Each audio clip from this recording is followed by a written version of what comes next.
Pemerintahan Jokowi membunuh demokrasi dengan cara yang demokratis. Saya Bagja Hidayat dan inilah opini Tempo.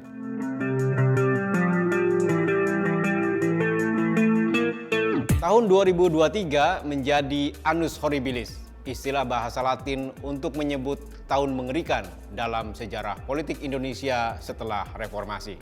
Seorang presiden memakai segala cara untuk berkuasa, dari rencana menunda pemilihan umum, upaya memperpanjang masa jabatan, hingga merekayasa hukum untuk membuka jalan bagi anaknya agar bisa ikut pemilihan umum.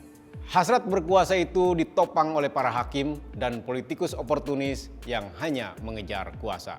Sebagaimana terlihat dari Kaleidoskop edisi khusus akhir tahun ini, peristiwa-peristiwa pada 2023 menunjukkan ancaman nyata terhadap demokrasi. Otoritarianisme datang kembali dengan bungkus demokrasi dan dilegitimasi oleh suara mayoritas. Otoritarianisme elektoral dalam pengertian Andreas Kedler, ahli politik Central European University, itulah yang hari-hari ini sedang terjadi di Indonesia. Pemilu dan partai-partai menjadi syarat prosedural demokrasi belaka. Pemilu tidak menjadi mekanisme untuk menyaring pemimpin dan membatasi kekuasaan. Otokrasi jenis baru ini menghilangkan elemen penting konstitusionalisme demokratik, yaitu supremasi hukum, akuntabilitas politik, integritas birokrasi, dan musyawarah publik. Semua ciri itu ada di sepanjang periode kedua pemerintahan Presiden Joko Widodo. Ia meneguk konstitusi yang membatasi kekuasaan dan mengakumulasikan kekuatan politik atas nama koalisi. Ia mengokupasi birokrasi agar membebek pada kepentingan politik dan mengabaikan suara orang banyak dalam membuat kebijakan. Pemerintahan Jokowi membunuh demokrasi dengan cara yang demokratik. Seperempat abad reformasi tampaknya tak membebaskan publik dari pemimpin seperti Jokowi. Reformasi 1998 hanya melahirkan tokoh dan menyuburkan kultus individu, tapi melupakan pendidikan politik sebagai mekanisme yang dapat menjaga akal sehat dan kritisisme orang ramai. Otoritarianisme elektoral disokong pula oleh populisme politik.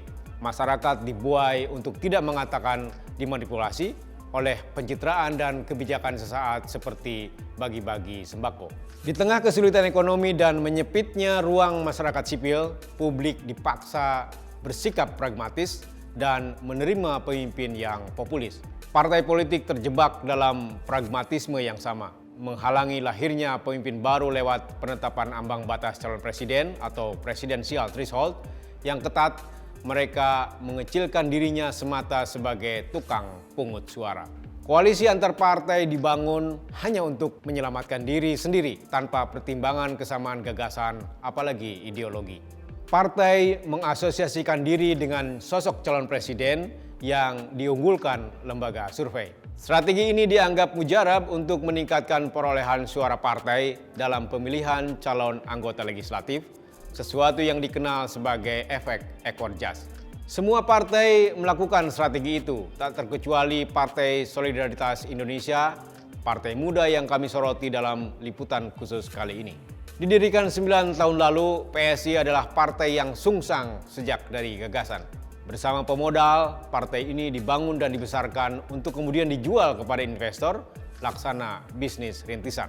Meski menyematkan nama Solidaritas dan logo mawar merah, lambang solidaritas buruh di Amerika Serikat pada 1886 dan sosialisme demokrat di Eropa, PSI tak punya gagasan selain bagaimana meningkatkan valuasi partai agar meningkatkan keuntungan bagi investor awal. Tak mengherankan jika PSI yang dulu menolak politik dinasti kini bersekutu dengan Jokowi. Partai yang pada 2019 mengecam Prabowo Subianto sebagai tokoh dengan masa lalu yang kelam, kini berada dalam barisan calon presiden Partai Gerindra ini. Prinsip asal perut kenyang itu juga dipraktikkan para aktivis 1998. Mozaik lain dalam pragmatisme politik setelah reformasi. Mereka yang diculik dan disiksa karena menginginkan kembalinya demokrasi, kini satu gerbong dengan Prabowo Subianto.